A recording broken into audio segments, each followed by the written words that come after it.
Tuajo terbukti karena sebagian dari pasukan JSS yang dikirim mengalami luka yang cukup serius. Namun JH tak sampai hati untuk menghabisi mereka. Malam itu JH melarikan diri dan membuang HP-nya.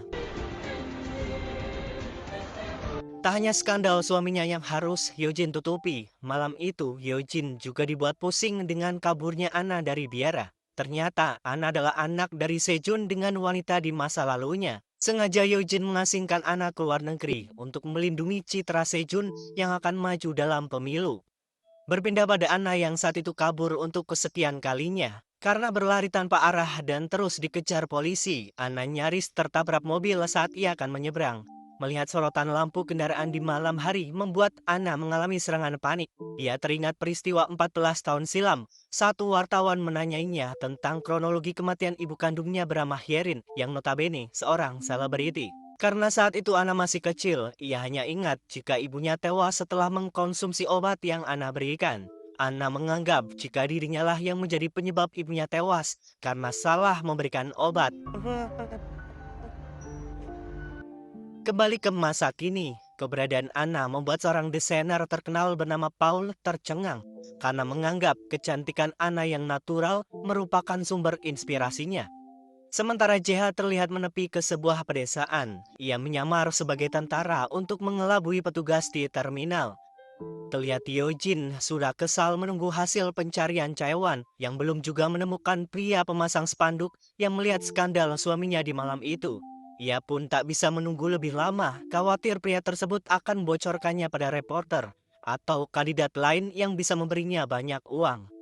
Di luar dugaan, Ketua Jo ternyata sudah lebih dulu mengenal JH, yang mana JH bukanlah orang yang bisa ditangkap oleh pengawal JSS. Dia pun menyebut jika kini JH dalam pelarian, bahkan menjadi buronan Interpol. JH adalah mantan anggota yang diberhentikan dengan tidak hormat. Yojin meminta Cawan terus melacak keberadaan JH dan menghabisinya agar tidak menimbulkan masalah. Seyesesesan. Saat itu Sekretaris Kim memberitahu Hyojin tentang foto Ana yang sedang kabur yang justru diunggah oleh seorang desainer sehingga banyak pengikutnya yang mengenali wajah Ana. Tak ada jalan lain, Hyojin memerintahkan sekretarisnya untuk membawa Ana pulang ke Korea karena Ana adalah satu-satunya alat agar Sejun tetap berada di dalam kendalinya. Meskipun Ketua Jo bekerja pada Hyojin, Sejun memerintahkannya untuk tetap melindungi Ana apapun yang terjadi. Ketua Jo memberikan informasi jika Ana kini sudah aman bersama seorang agen bernama Miran. Di dalam pesawat Ana diberi obat tidur agar ia tak memberontak. Miran berhasil membawa Ana tiba di Korea meskipun ia mengelabui pramugari jika Ana dalam kondisi baik. Sementara JH kini tiba di sebuah tempat terpencil di luar Seoul. Ia tak mendapatkan tumpangan untuk menuju ke pemukiman penduduk. Hingga suatu ketika, JH bertemu dengan pasangan tua yang mobilnya mogok. JH berniat membantu memperbaiki, hingga pada akhirnya ia berhasil dan diizinkan untuk tinggal di rumah si kakek. Oh, marah. Kesulitan untuk melacak keberadaan JH, Chaewon menyuap kepala polisi untuk memberikan akses CCTV di seluruh tempat yang ia curigai. Awalnya JH mengira jika di tempat tersebut ia bisa tinggal cukup lama karena mereka membutuhkan seseorang untuk merawat kebun. Namun keesokan harinya muncul seorang pria yang ditugaskan untuk menghabisi JH. Pria itu bahkan nekat membakar pasangan si kakek untuk memberitahu keberadaan JH yang saat itu sedang membeli alat potong rumput.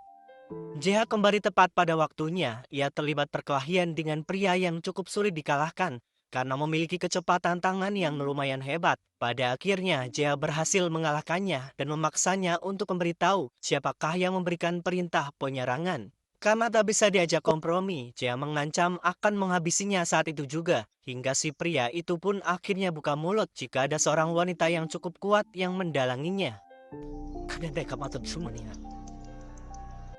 Kedatangan JH ke rumah Hyojin bertepatan saat Ana juga baru saja tiba dari bandara. Melihat wanita yang sangat ia benci kini ada di hadapannya, membuat Ana histeris karena dialah yang mengirimnya ke Barcelona untuk menjauh dari kehidupan sang ayah. JH menyamar sebagai petugas pengantar paket. Ia langsung menerobos masuk dan melawan beberapa bodyguard yang ada di depan pintu.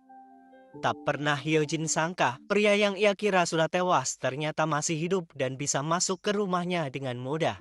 जी हाँ।